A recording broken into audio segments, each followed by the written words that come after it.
Bonjour ou bonsoir selon l'heure à laquelle vous nous regardez. Ici Adnan Benchakroun, votre chroniqueur au micro de l'ODJ Média. Aujourd'hui, on va parler d'un sujet qui fait couler beaucoup d'encre et qui mérite qu'on prenne 2 minutes pour l'analyser ensemble.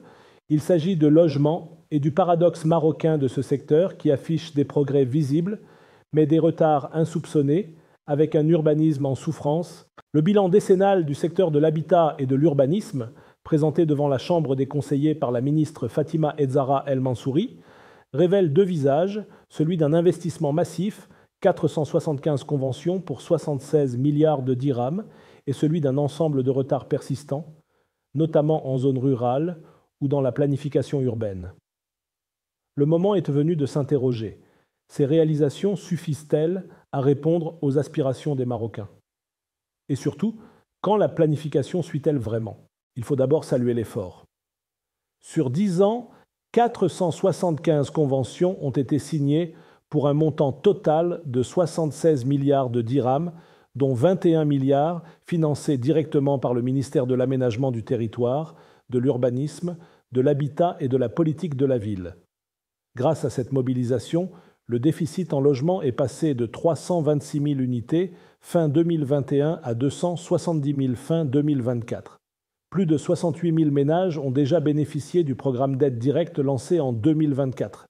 Parmi eux, les jeunes représentent 63% des bénéficiaires, et près de la moitié de ceux-ci sont des femmes. Les subventions versées atteignent 3 milliards de dirhams pour une valeur totale de logement de 15 milliards 500 millions. Le programme Ville sans bidonville a permis d'améliorer les conditions de vie de 370 000 familles dans 62 villes avec un investissement de 63 milliards 700 millions de dirhams. Le rythme annuel des relogements a triplé depuis 2022. Il est passé de 6 200 à 18 000 ménages relogés. Ces résultats sont encourageants. Pour une jeune génération marocaine, 24 à 54 ans, souvent soucieuse d'avoir un toit, une stabilité, un cadre de vie digne, ces chiffres donnent matière à espoir. On peut dire qu'une dynamique est lancée. L'État a mis les moyens, les programmes sont là, un vrai changement est en cours. Mais, et c'est important de le souligner, tout n'est pas rose. On dénote des zones de fragilité, voire de malaise. Par exemple, le logement rural. Le bilan note qu'à peine 1347 unités ont été construites en 6 ans. C'est peu, très peu. Certes, le nouveau dispositif d'aide directe en zone rurale a déjà bénéficié à 4000 ménages, soit 3 fois plus que l'ancien. Et Al Omran a été chargé de construire près de 3000 logements dans 49 centres ruraux.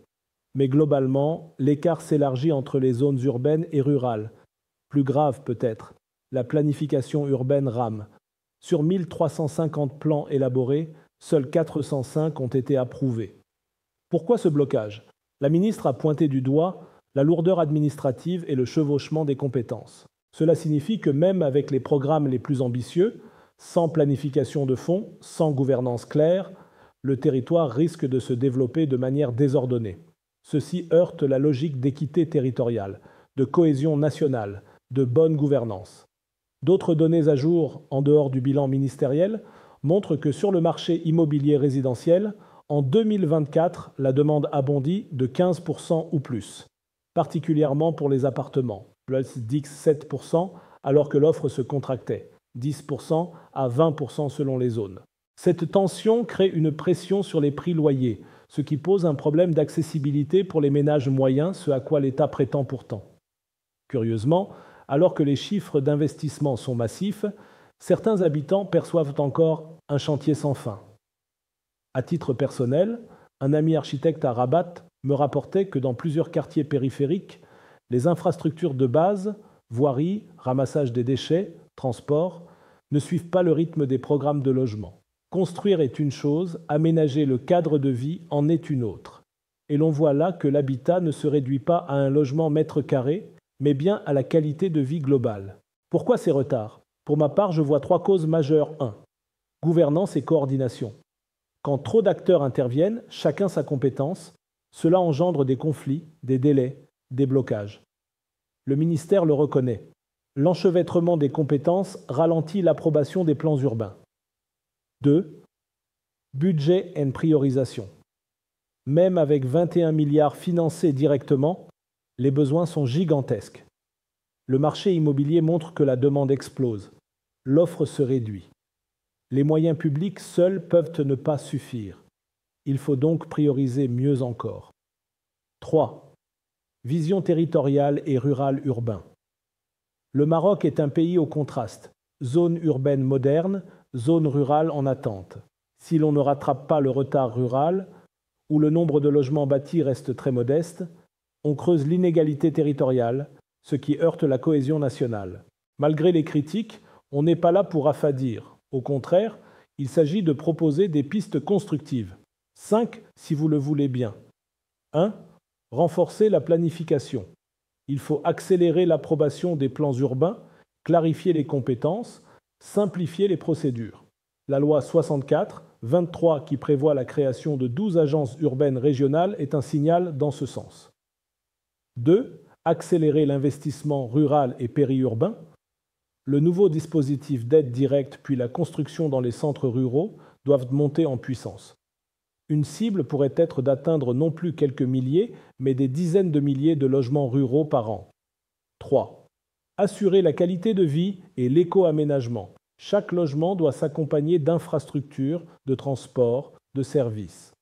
L'enjeu de la ville durable et de l'équité foncière doit sortir des discours et infuser dans les pratiques. 4. Favoriser l'innovation et l'investissement privé responsable. Le secteur privé peut jouer un rôle, mais dans une logique de responsabilité sociale, de qualité, d'intégration. 5. Améliorer la transparence et l'évaluation indépendante. Un bilan clair avec des indicateurs publics, une participation citoyenne, permettrait de renforcer la confiance. Le secteur de l'habitat et de l'urbanisme au Maroc avance donc. On peut dire que le gouvernement, les institutions publiques et les opérateurs ont engagé le virage. Investissements élevés, programmes sociaux ciblés, discours de renouvellement, ce bon côté ne doit pas être nié. Cependant, à l'épreuve du terrain, des déséquilibres apparaissent. L'urbain avance plus vite que le rural, la planification est en retard, la qualité de vie ne suit pas toujours. Dans une optique de durabilité, d'égalité des chances, de cohésion nationale, principe cher aux Marocains, ces lacunes posent question. Aux Marocains de 24 à 54 ans, qui aspirent à un Maroc moderne, où chacun a une chance, un logement digne, des perspectives, je dirais, oui, il y a de quoi espérer. Mais attention, l'espoir ne suffit pas. Il faut la vigilance, l'engagement, l'exigence. La transformation de l'habitat doit s'accompagner d'un urbanisme de qualité, d'un cadre de vie confortable, d'une société inclusive. La transformation de l'habitat doit s'accompagner d'un urbanisme de qualité, d'un cadre de vie confortable, d'une société inclusive. Le pari n'est pas gagné, mais il est encore à porter. Et c'est à nous, citoyens, acteurs, décideurs, génération montante, de veiller à ce que la promesse d'un logement pour tous et d'un territoire équilibré ne reste pas un chiffre admirable, mais devienne une réalité tangible. Voilà, c'était votre chroniqueur Adnan Benchakroun au micro de l'ODJ Média. Je tenais absolument à partager avec vous ce sujet qui nous concerne tous, avec la conviction que mes propos sont là pour ouvrir le débat, même s'ils peuvent être contredits demain ou paraître dépassés après-demain. C'est le jeu de la chronique. Prendre position, quitte à se tromper, pour mieux avancer ensemble. On se retrouve très bientôt pour une nouvelle chronique, toujours avec la même liberté de ton et le même regard critique. À la prochaine si vous le voulez bien. Et n'oubliez pas de vous abonner à notre chaîne YouTube LODJ24 pour ne rien rater. Vous êtes chaque jour plus nombreux à nous suivre et c'est ce qui donne tout son sens à cette aventure médiatique.